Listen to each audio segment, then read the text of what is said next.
Memory ফুল কত না তুই আজকে সন্ধ্যার সময় আমাদের তেলিয়ামুড়া দিয়েছে ম্যাডাম সুমিত্রা দেববর্মা ভেহিকেলটি দিয়েছিলেন কৃষাবাড়িতে ভেহিকেল চেকিং করার সময় 5 জন সাসপেক্টেড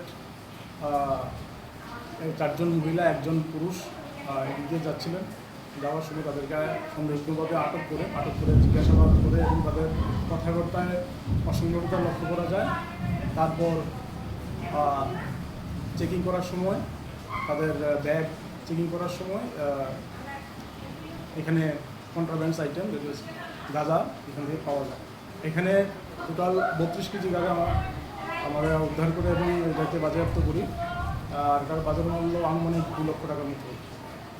প্রত্যেক বুঝাইতেছিলাম এগুলা আমাদের কৃষাবাড়ি হয়ে স্টেশনের দিকে যাচ্ছিল, তেলিয়ামুড়া রেল স্টেশনের দিকে যাচ্ছিল।